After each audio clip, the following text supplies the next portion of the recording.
চলুন আজকের দুপুরের মেনুটা আমার শ্বশুরমশার এইভাবে শেয়ার করি। এই যে ভাত, শাক ভাজা, নুনটা ভাজা, রক সল্টের নুন, মাছ ভাজা, এদিকে আছে মোরলা মাছ ভাজা, ফুলকপি চিংড়ি মাছ, মূলো আলুর তরকারি, পাবদা মাছের ঝোল আর চাটনি। দই খান না আমার শ্বশুরমশাই। এই যে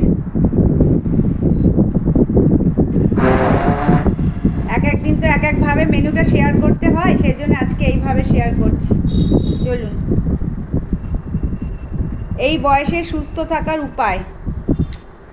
এখন 11:30টার মধ্যে খেয়ে নেন। প্রত্যেক দিন এইভাবে মেনুটা শেয়ার করি আমি।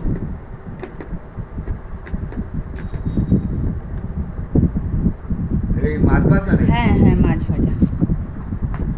বাংলাদেশের মানুষ তো একটুখানি বেড়ে বুড়ে সামনে দাঁড়িয়ে খেতে দিলে ভালোবাসে। গাছের ডাঁটা শাক, বাবু বাবু, গাছের ডাঁটা শাক, গাছের শাক। আমাদের বাড়িতে এই যে গাছ হয়েছে ডাঁটা, সেই ডাঁটা শাক তুলে ভেজেছি। ডাঁটা শাক, ডাঁটা শাক নাও।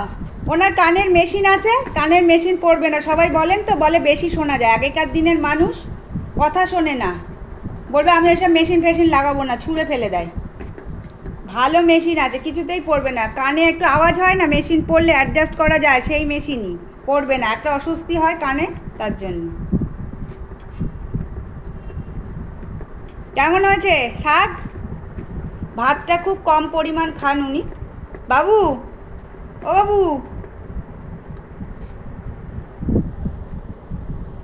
ভালো হয়েছে শাক? শাক ভালো হয়েছে? খুব একটা মনে হচ্ছে ভালো হয়নি, মুখটা দেখে মনে হলো। রোজ দিন তো রান্না সমান হয় না, আবার তেল বেশি দেওয়া যাবে না, অনেক রকম প্রবলেম। শাক ভাজায় একটু তেল ঠেল দিলে বেশ ভালো লাগে। ভাতটা ডাক্তার বলেছে কম দিতে, ওনার সুগার টুগার কিছু নেই, কিন্তু তাও এই তরকারি দিয়ে পেট ভরানো হয়। বয়স্ক মানুষ তো, বেশি মাপ অনুযায়ী খাওয়ানো হয় ওনাকে সব সময়। ওনার যে মাপ আছে।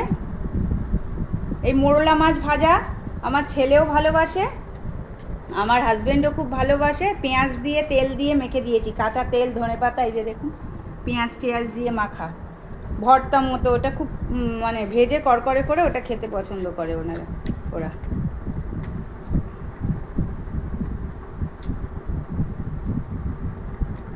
এইভাবেই মেনুটা শেয়ার করি, এইভাবেই ভালো থাকুন। সবাই ভালোবাসেন দেখতে ওনার ভিডিও। সুস্থ বয়স্ক মানুষরা সুস্থ থাকতে গেলে তাদের কম তেল ঝাল, দেখুন না একদম রান্না পাতলা, হালকা পাতলা রান্না। যে ধনেপাতা দিয়ে পাবদা মাছ, সব হালকা রান্না, বেশি তেল ঝাল তো খাওয়ানো যায় না, সেই জন্যে। চলুন ভিডিওটা শেষ করি।